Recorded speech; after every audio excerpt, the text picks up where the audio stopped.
Hey guys, as I noticed, okay, it's gone. I did my image for the thumbnail and I had like this big piece of spinach there. Awesome, right? Awesome, awesome. Let me take another sip, see if I get more spinach.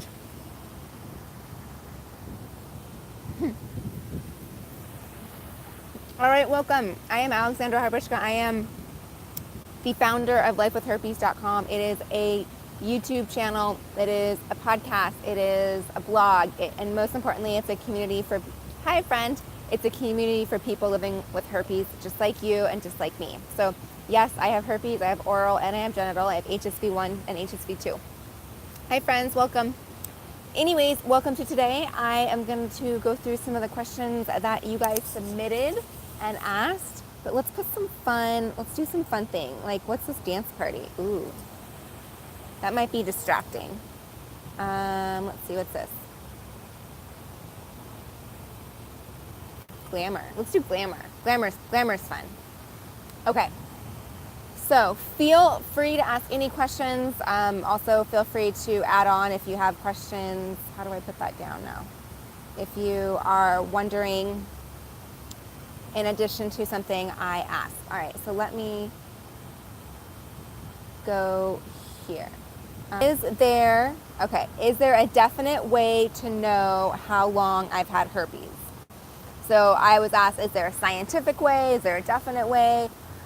The answer is no, there really isn't a scientific way or a definite way. The only way you can know how long you've had herpes is looking back at your tests.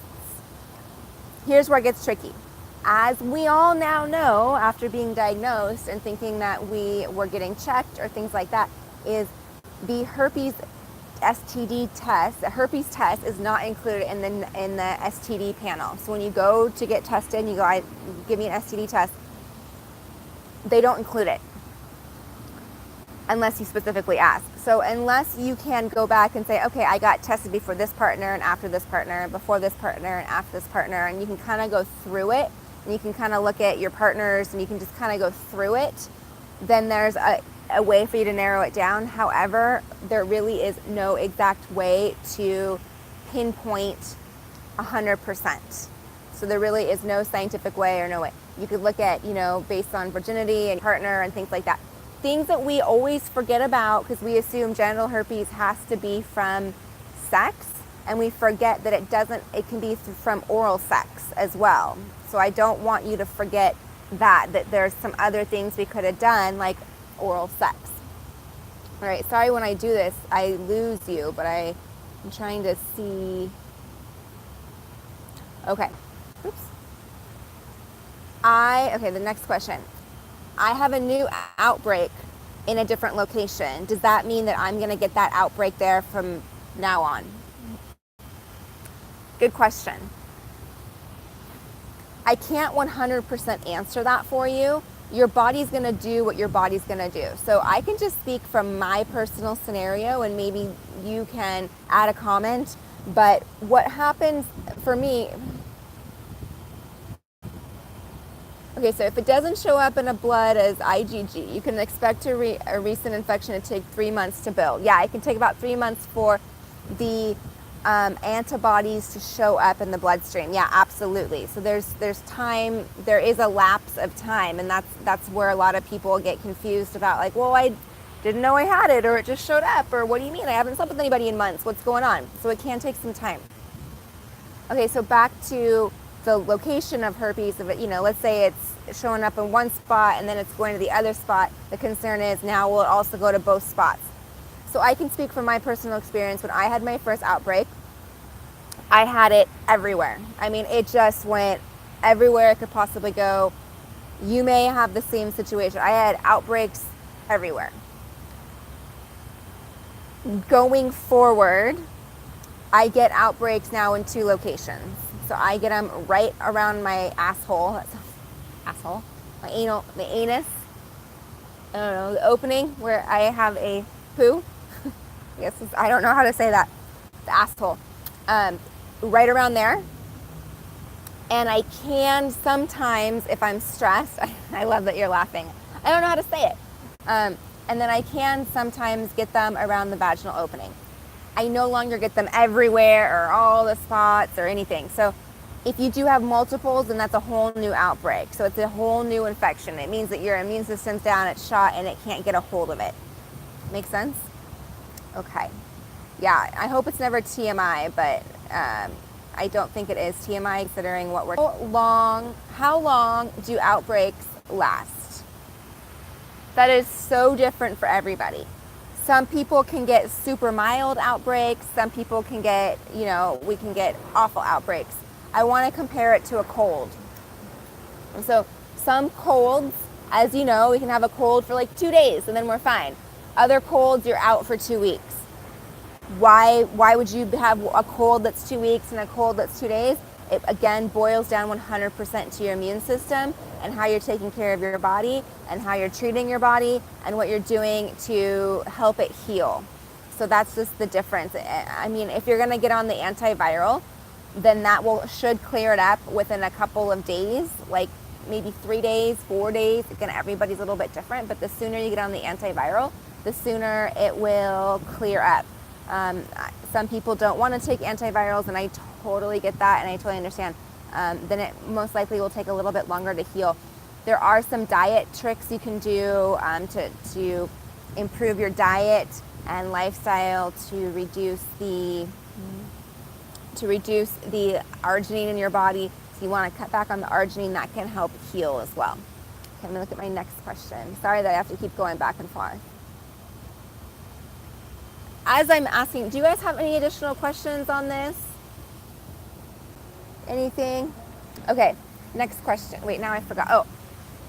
The question was, I've been getting a ton of headaches since being diagnosed with herpes. Is that a side effect? Here's my question to you. Are you on the antiviral? So are you on the Valtrex or valprocyclovir?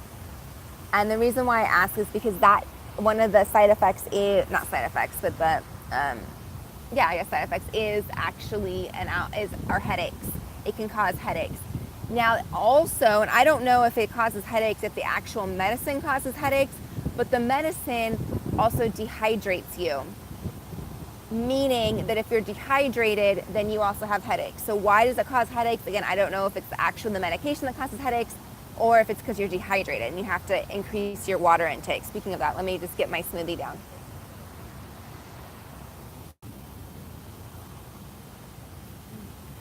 I know when I was on the daily antiviral, I would get headaches quite often. And I didn't realize why I was getting headaches either, and I'd get headaches quite often. It wasn't until I decided to look at the symptoms or side effects that for taking Valtrex or valprocyclovir, that's one of the reasons. I mean, I didn't realize it until after I was taking it. So that's something to consider and keep in mind. Okay, let me see what other questions I have. No questions for me, you guys? For what? What do you mean? All right, that was all I got this week. Those were all my only questions I received. Let me try and think of some that I've been getting the last couple days. Just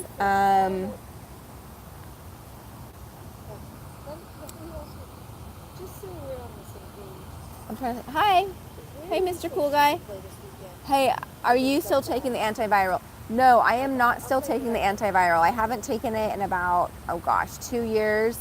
I will take it if I get an outbreak because I just don't want to deal with it. I just want to nip it in the bud. I also will take it, so I know what causes my outbreaks. How frequently are your outbreaks? Okay, so I know what causes my outbreaks. I know there's certain lifestyle things that cause my outbreaks. One of them is travel. So one of them is travel. And so I know if I'm going to do a long distance travel, like international or something that's going to cause a time change, then I will pop one before I get on the plane. Do you think having some kind of pimple on your chest have to be herpes? So I'll answer that about the pimple on your chest. Do you really think so I can know when I'm going to get them, so then I'll prevent it with an antiviral.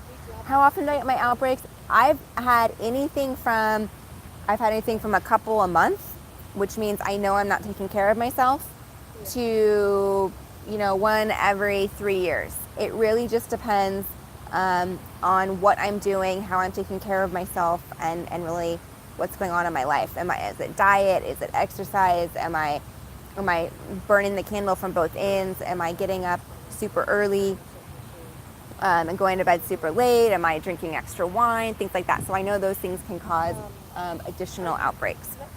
Back to the pimple on your chest. I would get that swabbed if it's a concern to you. I did hear someone in our community that is saying that she has it now on her chest. So I would encourage you to get that swab to find out what it is, or go see a dermatologist or whoever and ask them if it's a concern to you. I would recommend getting that checked out, because it's not worth being overly concerned or not feeling. Is it normal to get a rash? Okay, I would feel concerned. I don't want you to be concerned. I don't want you to feel like you can't touch yourself. Next question was, is it normal to get a rash? Is it normal to get a rash where? You mean where the outbreak is, or what? Where are you getting a rash? Is it like on your arms? Is it other areas, or is it in addition to when you have your outbreak? I'll wait for you to respond.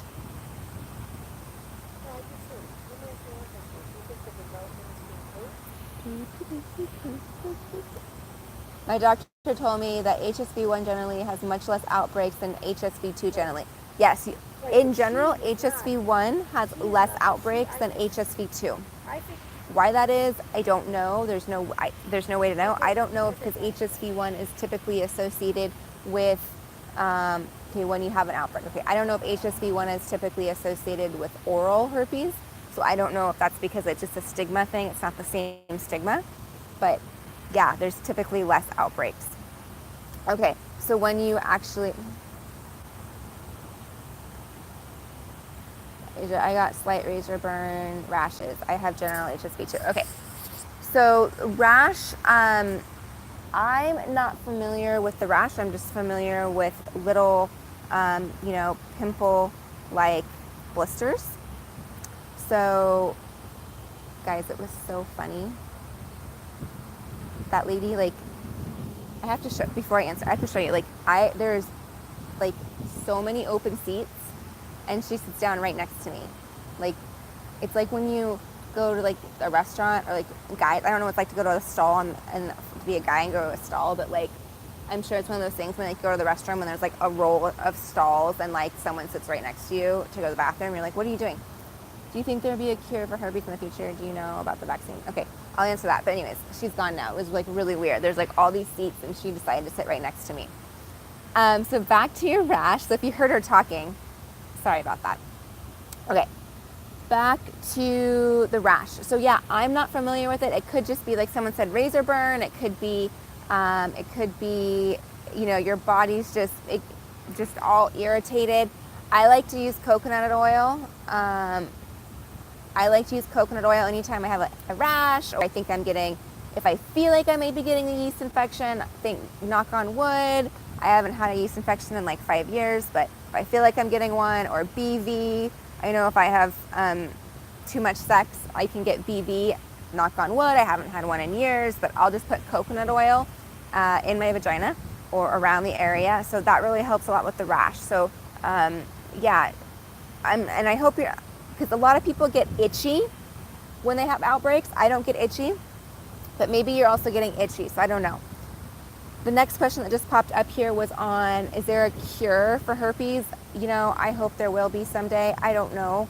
I know they're working on it. It's one of those things, my personal opinion is, herpes is one of those things that doesn't, I'll answer your question on the coconut oil. Herpes is one of those things that doesn't kill us, it doesn't hurt us, it doesn't do anything. In fact, so why would it be a high important thing to get a vaccine? Will there be one? I'm sure. I guarantee there'll be one at some point. It's impossible not to. If we have polio, we have all sorts of things that we can vaccinate for, hepatitis, all that fun stuff. So I'm sure there will be one. I have been following information on it, but I just don't feel as if I am qualified enough to talk about it from the medical standpoint. Back to coconut oil. What type of coconut oil do I use? Mine, I think, is from Trader Joe's.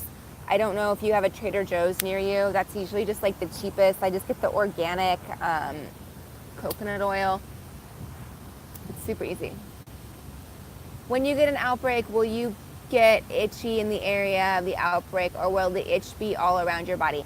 See, I personally don't get itchy when I get an outbreak, so I can't answer that from my own personal experience, but I know a ton of people get itchy. I get hot spots. Okay, so you get itchy. Yeah, I get hot spots. I get like hot burn, like it almost feels like it's burning. Or like, you get those pimples that are like, you touch it and you feel it in your toe and you're like, ow, how did that root of my pimple get all the way to my toe? Very similar to that. I get that. I can feel like it hurts. So it doesn't itch. But that's just me. Again, I'm going to go back to coconut oil. I'm going to highly recommend that. That just soothes it. It relieves a lot of stuff. All right, my friends, I enjoyed our talk today. Sorry for the interruption. Again, we have entire area, and a lady like sat down and then she started talking louder. I'm like, I was here first. Anyways, people. All right, have a great rest of your day. I cannot wait to see you all next week. Next week, I'll be in another location. Today I'm in San Diego. Next week, I've been getting some red type of pimples that come out big and red. Where are you getting your red pimples? Are they in your genital area? If they're there, that's most likely, and they're gone within an hour. That I don't know. Gone within an hour seems... Do you have... So yes, I get tingling. I get like kind of a tingling hot spot. As far as big red bumps that are, around... So do you have oral herpes around your face? It might just be zits, or it could just be the heat. It could just be... I would maybe ask a dermatologist on that. No, genital. Okay. If you're getting it on your face and you have genital herpes and it has nothing to do with your face, if that's a concern, I'd ask a dermatologist about what that is, because I'm not familiar with that. All right, my friends, I will see you all next week. Go to lifewithherpes.com, join the community, say hi, join. There's thousands of people. We all have herpes. We're awesome. Have an awesome weekend. Go have a beer, relax. You're welcome. Have a beer, relax. Go to the beach. I went swimming last weekend. I thought I was a mermaid. It was amazing. But anyways, I'll talk to you all soon. Miss you, love you, and I'll see you all soon. Bye, guys. And now I never know how to turn this off. Really quick, I see a question. Never had an outbreak. Are there other forms of outbreaks? No, an outbreak is an outbreak. So it's going to be like a full-on blister or lesion that it's going to be a blister. If you've never had an outbreak, then perhaps it was a really slight pimple-like thing or a paper cut that maybe you didn't notice.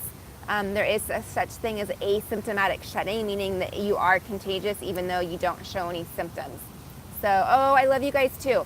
So that's a great question. I'm sorry that I am ending this right now, but yeah, an outbreak is an outbreak. So it's a bump, it's a pimple, it's a lesion, it's an open sore, and perhaps it was misinterpreted for, again, an ingrown hair, nicking yourself shaving, all that fun stuff. Yeah, you're welcome. All right, bye guys. I'll see you all soon. Mwah. Bye.